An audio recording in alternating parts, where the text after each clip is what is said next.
ce geste de toi viendra mon secours. Viens semer dans mon âme le grain de l'amour. Je traverse un désert et je meurs de soif. Montre-moi le mystère qui garde la foi. Bonjour, bienvenue à votre émission La Victoire de l'amour en ce jeudi 9 janvier 2025. J'espère que vous vous portez bien chez vous. On rejoint tout de suite pour sa chronique, comme à tous les jeudis, notre ami Martin Larocque, et ce sera l'abbé Donald Thompson qui va nous faire l'homélie d'aujourd'hui.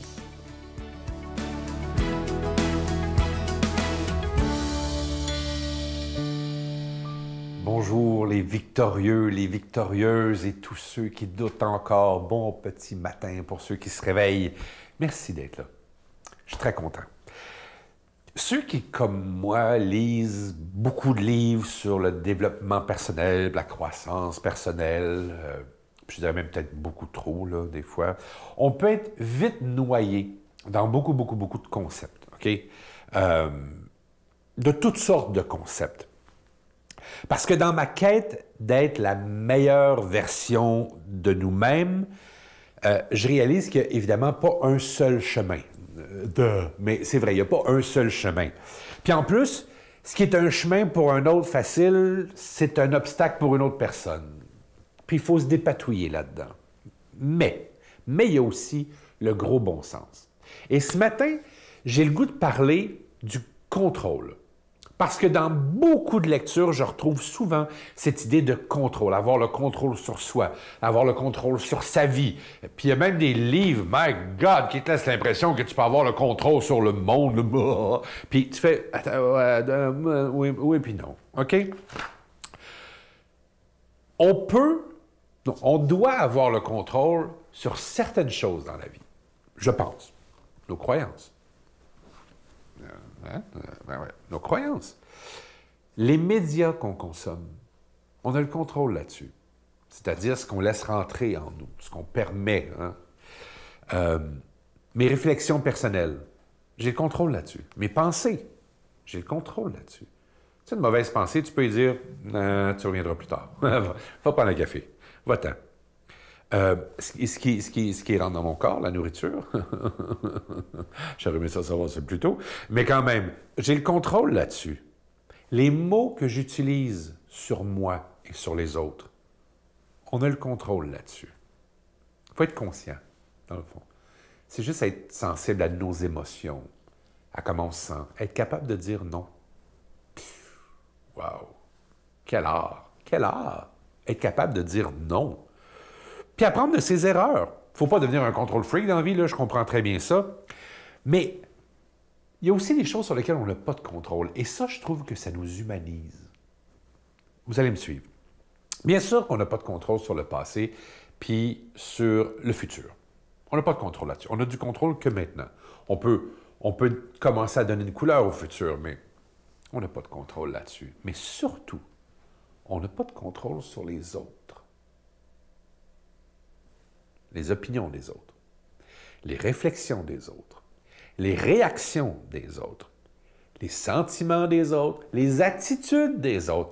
On n'a aucun contrôle là-dessus. Et ça, je le répète, je trouve que ça nous humanise.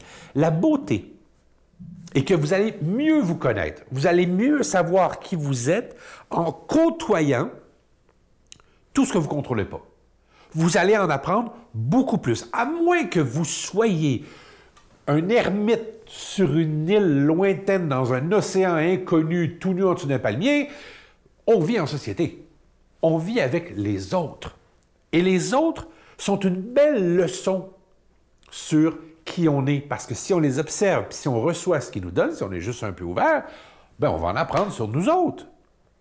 Il faut accepter qu'on ne peut pas tout contrôler, mais ce qu'on ne contrôle pas nous enseigne beaucoup sur nous. Ça, c'est comme un cadeau. Parce que vous en valez la peine aussi. Bonne semaine. Notre Père qui es aux cieux, Que ton nom soit sanctifié, que ton règne vienne, que ta volonté soit faite sur la terre comme au ciel. Donne-nous aujourd'hui notre pain de ce jour. Pardonne-nous nos offenses, comme nous pardonnons aussi à ceux qui nous ont offensés. Et ne nous laisse pas entrer en tentation, mais délivre-nous du mal, car c'est à toi qu'appartiennent le règne, la puissance et la gloire pour les siècles des siècles. Amen. La Victoire de l'amour vous invite à célébrer 30 ans d'amour au Centre Vidéotron de Québec, le 24 mai 2025, de 13h à 17h. Avec Mélissa Bédard, Patrick Normand, Nathalie Laure, Guylaine Tanguay et la présence exceptionnelle de Michel Thor. Témoignages et conférences avec Sœur Angèle, Dominique Bertrand, David Bernard, Christine Michaud, Martin Larocque, Claire Jacques, Victor et l'équipe de la Victoire de l'amour. Billets en vente maintenant sur lavictoiredelamour.org. Je prends quelques instants pour solliciter votre aide pour le ministère de la Victoire de l'amour. Je suis content de vous présenter ce magnifique cadeau du mois en janvier. C'est à peu près toujours un beau chapelet. Il y en a qui les collectionnent. Regardez comment il est beau cette année. Il est en cristal et il y a une très, très belle image de la Vierge de Lourdes qui est absolument magnifique. Je vous rappelle que ces chapelets sont pas faits en industrie, sont faits à la main par des religieuses de Mexico et sont faits dans la prière. Alors, je remercie ces religieuses d'ailleurs de fabriquer ces si beaux chapelets pour nous. Je vous rappelle que vous pouvez également toujours vous procurer cette magnifique carte de Marie que vous voyez présentement à l'écran et tous les cadeaux qui sont disponibles sur notre site Internet. Je vous rappelle également que vous recevrez un reçu pour fin d'impôt et je vous dis merci pour tout ce que vous faites pour la Victoire de l'amour. Ça va faire 30 ans dans quelques semaines que cette émission existe et elle n'existe pas grâce à moi seulement, mais surtout grâce à chacun et à chacune de vous parce que si vous n'étiez pas là, évidemment, qu'on ne pourrait pas continuer. Alors merci de tout cœur de ce que vous ferez pour la Victoire de l'amour en ce mois de janvier. Voici comment vous procurer tous ces cadeaux. Par la poste à la Victoire de l'amour, casier postal 120, succursale Boucherville à Boucherville, le J4B 5E6, ou par téléphone, par carte de crédit, du lundi au jeudi, de 8h à 17h, au 514-523-4433, ou à notre numéro sans frais, le 1-888-811-9291. Également sur notre site Internet, le www.lavictoiredelamour.org. Avec votre don, vous recevrez aussi un reçu pour fin d'impôt. Merci de donner des mains à la Providence. Merci d'investir dans votre foi.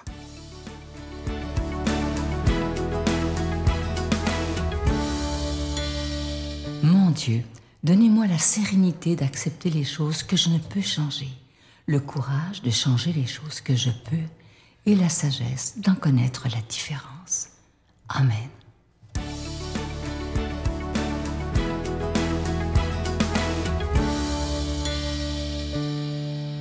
Bon matin.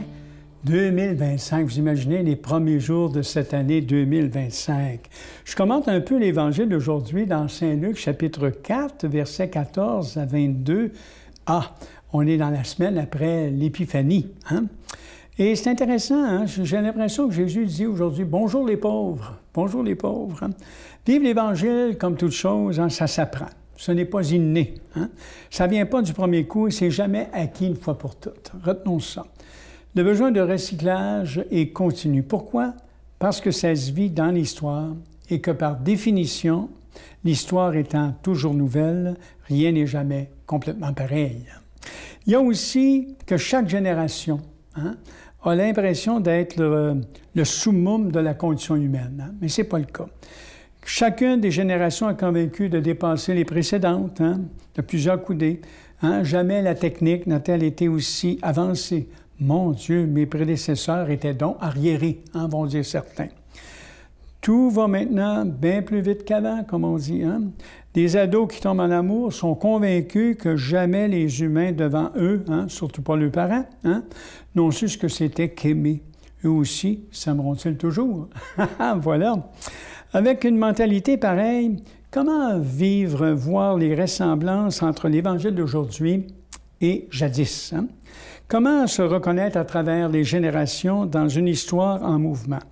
Le problème est permanent. Et c'est pourquoi il nous faut prier et fréquenter l'Écriture sainte, particulièrement les Évangiles, pour y découvrir la personnalité religieuse de Jésus, les options qui ont marqué sa vie, hein, et l'ont conduit à la mort d'ailleurs. Et cela pour vérifier, à travers La différence des situations, c'est nous sommes bien de Dieu nous-mêmes aujourd'hui. Relisez le texte aujourd'hui de l'Évangile, chapitre de Luc, chapitre 4, versets 16 à 22. Il est plein de Dieu sans qu'on dise un seul mot à son sujet. Bonjour les pauvres, bonjour les pauvres, dit Jésus dans son homélie à la synagogue, synagogue juive de Nazareth le jour du sabbat. Regardez bien sa cohérence extrême dans ses options de vie. Jésus va choisir dans sa vie des gens socialement opprimés, des gens autour de qui on fait le vide qu'on ne fréquente pas. Exemple, à l'époque, les publicains, les lépreux. Il va fréquenter aussi les gens qui sont juridiquement déconsidérés, qui ont moins de droits que les autres. Pensez aux femmes, par exemple. Il va fréquenter aussi des gens juridiquement opprimés. Pensez aux enfants. Un enfant à bas d'âge de 12 ans, s'il n'a pas fait sa bête shiva juive, son initiation à la Torah, n'a pas de droit. Voyez-vous, les parents ont droit de vue de mort sur des enfants. Il va choisir, Jésus, des gens religieusement méprisés. Exemple, les malades. Parce que la conception de la maladie qu'on a au 1er siècle, on n'a pas la science médicale d'aujourd'hui. C'est un démon qui t'habite, un esprit impur, on ne touche plus. Jésus touche les malades, leur fait du bien guéri. Êtes-vous surpris qu'on ait tué cet homme-là? Il va choisir aux gens des gens économiquement faibles. Les vrais pauvres, qu'on dirait. Alors, voyez-vous, la bonne nouvelle apportée par Jésus, dans le fond, est concrète. Elle est pour des gens en difficulté. Jésus a passé sa vie à faire des gestes qui font arriver une bonne nouvelle. Et l'ancien archevêque de Montréal, Mgr Charbonneau, disait qu'on n'annonce pas le royaume des cieux à des ventres vides. L'espérance n'est pas dans une promesse vague de bonheur dans l'autre monde. Non. C'est pas un somnifère, l'espérance qui endort la faim sans la calmer. Elle apporte déjà ce qu'elle annonce. Alors, mes amis, l'Évangile, que ce soit dit en passant, n'est pas l'expression d'une religion. L'Évangile, c'est l'expression d'une foi capable d'être vécue dans toutes les religions, même catholiques, juives ou musulmanes, qui renvoie toujours à son Dieu qui est ailleurs. Et finalement, quand on regarde ça, qui se laisse trouver, le Dieu qui se laisse trouver qu'en appelant toujours à le chercher, capable de se révéler quand on ne parle jamais de lui, qui se pointe là où on ne penserait jamais le trouver. Dans le pauvre, qui n'a pas sa place dans la société, Dieu fait signe. Dieu fait signe. Dans le déprimé qui ne donne pas sa place, dans l'athée qui n'a pas sa place dans l'Église, dans une autre religion, même en moi qui ne sais pas comment le prier. Alors, c'est une belle nouvelle aujourd'hui. Lisez cet Évangile, c'est tellement beau. Aujourd'hui, s'accomplit ce passage de l'Écriture à travers les situations que j'ai essayé d'évoquer pour vous. Je vous souhaite une belle journée, soyez bénis et ayez le cœur à la bonne place. Bonne journée. Amen. Je vous salue Marie, pleine de grâce. Le Seigneur est avec vous. Vous êtes bénie entre toutes les femmes, et Jésus, le fruit de vos entrailles, est béni. Sainte Marie, Mère de Dieu, priez pour nous pécheurs, maintenant et à l'heure de notre mort. Amen.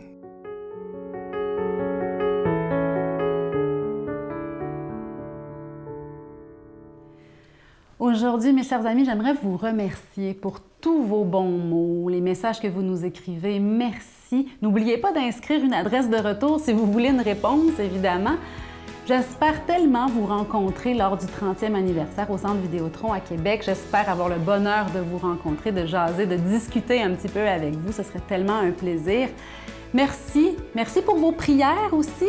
Et sachez que ma prière vous accompagne tous les jours. Je prie pour tous mes amis de la Victoire de l'amour et pour toute l'équipe aussi. Bonne journée. Il y a des moments là, où je me rappelle, j'écrasais. C'est ma façon de le dire. C'est-à-dire, je tombais à terre, là, en petit bonhomme. Puis là, je me mettais à pleurer. Continue ta route et ne laisse pas le moindre doute s'installer chez toi. Tu tomberas, mais à chaque faux pas, je serai là. Continue ta route, l'avenir c'est toi. Tous ceux qui doutent, ne les écoute pas. Si tu as peur et si tu